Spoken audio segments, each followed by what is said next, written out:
Hello, everybody. Adam Parks here with another episode of Receivables Roundtable. Today, I am here with Missy Meggison, the woman, the myth, the legend behind a lot of the news that we all read across the industry. How are you doing today, Missy?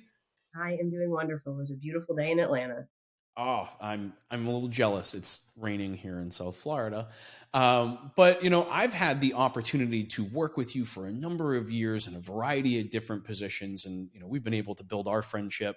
But for anybody who has not been as lucky as me, could you tell everybody a little bit about yourself and how you got to the seat that you're in today? Sure. So I ended up in the collections industry and where I am through a series of what I now know to be very, very fortunate events. I graduated law school and did what anyone who graduated law school typically does. And I sent my resume out and said, who is willing to employ me to use this degree that I have just gotten? Mhm. And that person was Joe Rosen with Pollock and Rosen down in Miami. Joe's wonderful. And Joe gave me a chance and he said, sure, I'll hire you as a collections attorney. And he hired me for his Georgia office because I was moving from Florida to Georgia. And I ended up handling collections litigation for him for a number of years. And then I went to a large national law firm where I managed the Georgia office. I will not mention the name of that firm, but they have been gone since 2010, about 6 months after I got there. And from there, I ended up through another couple of events. I'll fast forward a minute. I ended up managing the litigation practice of a 9-state real estate and collections law firm, and I managed litigation practice all across the Southeast.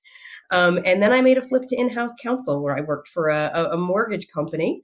And then I ended up going from the mortgage company to working for Matt Maloney, who's another one of my favorites at First Financial Asset Management, where I was general counsel and chief compliance officer. And it was very interesting to have that experience of litigating collections cases to then being up to general counsel and chief compliance officer for a debt buyer and collection agency and really coming, full circle in that regard. Mhm. And then a couple of years ago, I joined InsideARM and the Consumer Relations Consortium. But I jumped from, so I've been from the person standing in the courtroom with the consumer all the way to the boardroom and making those decisions that affect consumers to now getting to work at the industry level and really getting to communicate with so many people who I've respected for a long time.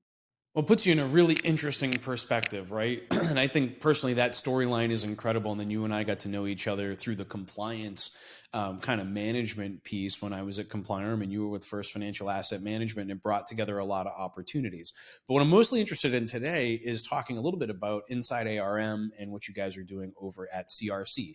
Could you, for anybody who's not familiar, and I would expect most of the industry, if not everybody watching, is already familiar, but maybe you can shed some additional light or nuggets of knowledge on us about CRC and InsideARM. Well, sure. I'll start with InsideARM. InsideARM brings the news 4 days a week. We focus on analysis. There's a lot of news every day. And at InsideARM, we focus on giving the analysis that people need to function. CRC is the Consumer Relations Consortium. We are an industry group comprised of agencies, debt buyers, vendors. All of our members are, RMAI and ACA members as well. We're not, we are a separate type of group. And what we focus on is bringing the story of the consumer, the intersection of the consumer and the debt collector to regulators, consumer advocates. The Consumer Relations Consortium believes that debt collection and consumer protection are not mutually exclusive ideas. So we focus on the intersection of those two items, and we file comments, and we, like I said, communicate with regulators and advocates from that perspective. Well, it sounds like you guys are working on a lot of interesting pieces over at CRC, and I think being able to tell that story and the realistic story to where it's not just coming from the consumer advocates who are telling all of these terrible stories, but I think some of the realistic stories about how the debt collection process or different organizations have been able to assist consumers with getting back onto that road to financial freedom is an important part of the storyline as well. And then I can only imagine the challenges that you guys face at InsideARM, because the news in this industry moves very quickly, and there's no Cliff's Notes, meaning that like you guys are the Cliff's Notes for the rest of us to look at these complex situations and try to understand what has just happened. So when we see a new supervisory highlight coming out, when we see a new ruling that's coming out, and you guys were at the forefront of Hunstein and other things as those things started to break across the industry, I have to ask, how do you do it? How do you take all that information, get through it, understand it, distill it, and then get it out to the industry in such a short period of time? Sure. Well, first, I rely on my 16 years of experience in the industry, like I said, and my where I came from and how I got here. I know the things that were important to me in those roles, right? Mm, And I know how pressed for time I was in those roles. mm, And so when I'm looking at what is out there for any news day, I say, if I was sitting in my old seat, what would be the one thing that I needed to know today?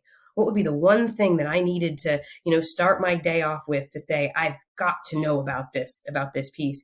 And that's usually the news story that I will choose, whether it's something that I write or whether it's something one of our trusted partners um, mm, writes. I start from what is the most crucial piece of information. And when it's something that I write, what I do is I go through it and try to present it in a way that operations people, compliance people, and everybody in between can read and understand. I was talking to someone a few days ago, and I mentioned to him that my writing style is to write like I'm talking to someone at a cocktail party. mm. If I'm talking about this important thing that came out, how do I keep it interesting, but still present the facts that people need to know and have them engaged with it? So that's my process. I think it's a very interesting process. Your perspective, clearly, you kind of understand all those things, but you also face the same challenges that we face from a marketing perspective when we're writing things, which is the multiple audience syndrome, right? So, like when a debt buyer is writing out to their audience, they have to worry about speaking to three different audiences. They're talking to the consumer, they're talking to potential clients, and they're talking to the regulator simultaneously. But you've got an even more complex situation to where not only are you speaking to multiple audiences, but you're speaking to all of those people within that audience, right? So you've got like kind of all these audience subsets that you're speaking to simultaneously, whether it be the lawyers, the operations people, the executives, or even the consultants and others that kind of are collecting a lot of the information that you're putting out into the marketplace and using that to help them make their strategic decisions to go forward. How do you look at like the multiple audience problem, right? Like as you're sitting there and you're writing, like how does that kind of germinate in your mind? So I think I feel like if I'm telling a story and I'm talking to a group of people, there's going to be certain words and phrases that I use that everyone can identify with. Mm-hmm. And there's going to be a certain tone to a conversation that, when you're standing there with 5 or 6 different people, there's a certain tone to it that engages people. When you're talking to a group, you can see if they start kind of zoning out or looking away, and you learn which phrases like bring them back in. Mm-hmm. And I try to incorporate that in my writing to say what's crucial here. Getting into the weeds on a legal, you know, piece of procedure, I will lose the operations people, Mm-hmm. right away. And if I go too far into an Excel spreadsheet, I will lose the legal people right away. So my job is to summarize it and say, this report showed this, which means this, and try to have something a little bit for everybody so I can avoid the virtual, zone out, and to say it quickly. I try not to belabor the point because everyone is busy.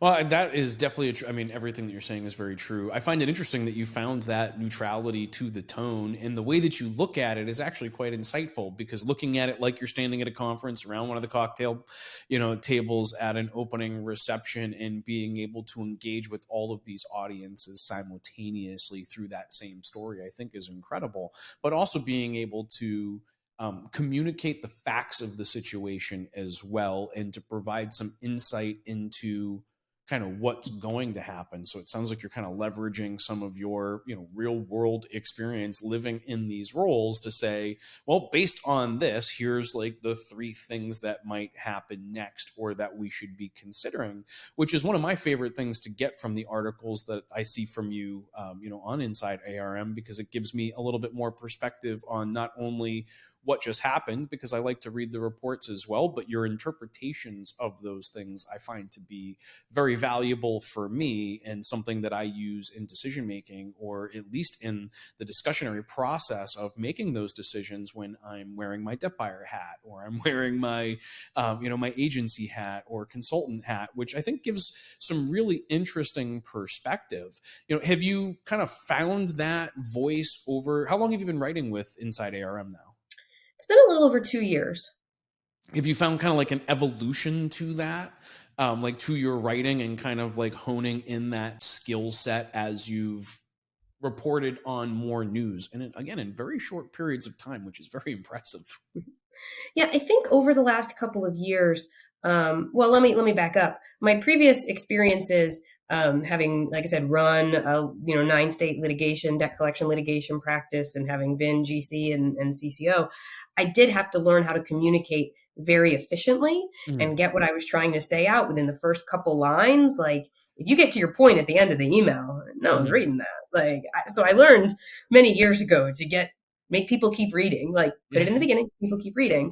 Um, and so I started from that standpoint, but over the years, my writing has evolved as I've gotten a little more comfortable bringing all of my years of experience in, Mhm. and my experience with the Consumer Relations Consortium, where I'm continually still involved, Mhm. in what's going on day to day in the industry. Um, Bringing all of that in and being more comfortable with that voice. For a quick example, I published an article recently about a judgment paper that the CFPB put out, which in my opinion was flawed.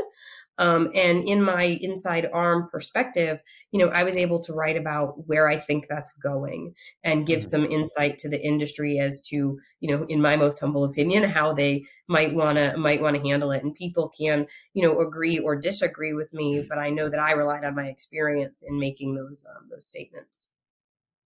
Well, I think it takes a certain level of confidence to enable someone to speak with that level of confidence, and I think the experience that you've had through the years and the positions that you've held have helped to kind of build that up. For me, I always tell people on my staff the greatest compliment you can get from me is a two-word email: please handle. Like that is the epitome of of trust in my world. And so I came from the sixth grade writing mentality early on. Tell them what you're going to tell them. Tell them what you told them.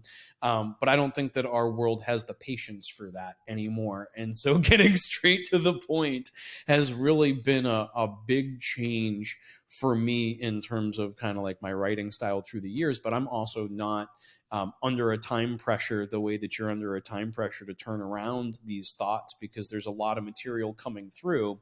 And then I know that you guys have a lot of really great partners that you work with as well to help you interpret and to gain perspective on those challenges. Do you spend a lot of time kind of leveraging that network to give you perspective as you're kind of preparing your thought pieces?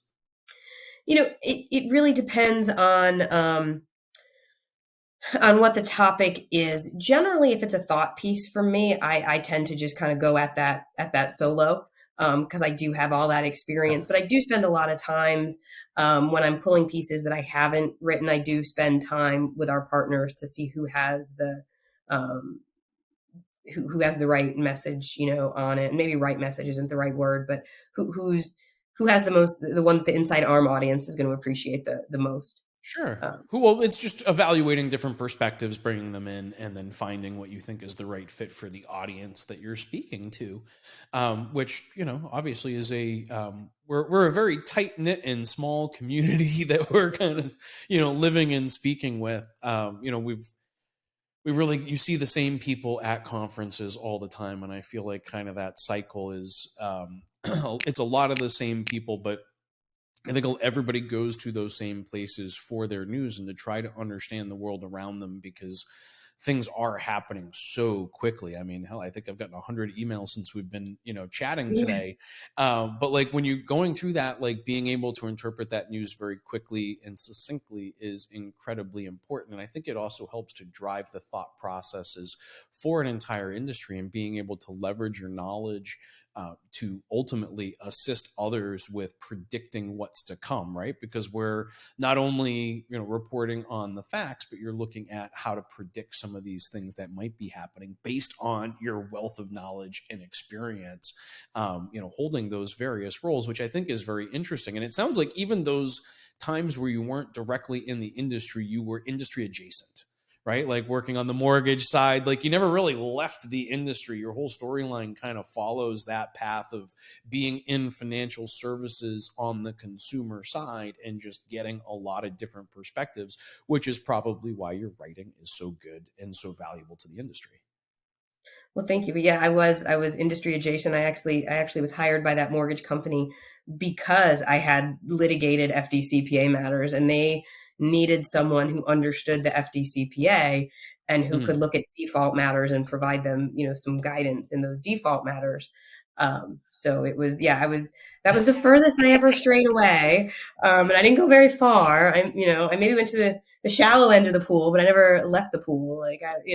Um, it's what I, It gives you even better perspective, right? yeah, Like, because now you're looking at it from even more angles, which is kind of what I'm getting to, is that like all of the different angles that you've been able to develop through your career has kind of positioned you in a unique way to be able to report on these things and to do it based on your experience, which is a monumental task, right? Like, hats off. It's really, I thank know you. how difficult it is to get those things done. Now, kind of as we kind of wrap up a little bit here, one thing I'd like to ask on the CRC side is if an organization wants to get engaged and involved with CRC, what's that look like? What's their commitment and how do they get started? Do they reach out to you directly? Like, what's that process look like? So they can go to InsideARM and click on the Consumer Relations Consortium banner. It'll take them to the CRC site. Involvement in the CRC is biweekly meetings. Every 2 weeks, we have an hour-long call that we call an all CRC call, where we just talk about the biggest issues affecting our memberships, and it's a peer group where we can talk about the current issues and the solutions and what's going on. The CRC is your seat at the table. It is a smaller group by design. And that way our members can really help each other figure out the next step in what they're doing. It's meeting in Arlington, Virginia twice a year. We get together, we invite, it's a meeting, not a conference. So it's only members who are able to attend that meeting, and we get together and we cover, we have roundtables with advocates, regulators, congressmen, and then we have some, issue resolution sessions, but it's a meeting, not a conference. So it is small, twice a year. And then it looks like just engagement. CRC is you get out what you put in, and we've got a really, really wonderful group. And I absolutely love being a part of it. I love being a part of it. I love being at InsideARM. This is just an absolutely wonderful it is an absolutely wonderful place to be in, because I feel like I get to connect with so many of my industry peers. Like you said, it's a very small industry. And after 16 years of being in it, my husband laughs that I know people like all over the country. He's like, "How do you know someone in Wyoming?" I'm like, "Because I do." Um, and it's just wonderful to be connected and have that camaraderie amongst the industry. Well, I'm proud to count you as one of my friends in the industry. I feel like every time we have a conversation, I learn something about you and black cats, and I learn a little bit something about the industry as well, which is always a positive thing. Missy, I can't thank you enough for coming on and having this chat with me. I'd love to have you back on again in the future so that we can continue this conversation. There's so many different things that we could be discussing based on our kind of different perspectives coming into the industry. For those of you that are watching, if you have additional questions that you'd like to ask Missy or myself, you can leave those in the comments on YouTube and LinkedIn. We'll be happy to respond to those. If you have additional topics that you'd like to see us cover, you can leave those in the comments below as well. And hopefully I'll be able to get Missy to come back on at least one more time and continue helping me create great content for a great industry. But Missy, thank you so much for coming on. I really appreciate your time. Thank you for having me. This was wonderful. I'm glad I got to do it. Absolutely. And for those of you that are watching, we'll see you again soon. Thanks, everybody.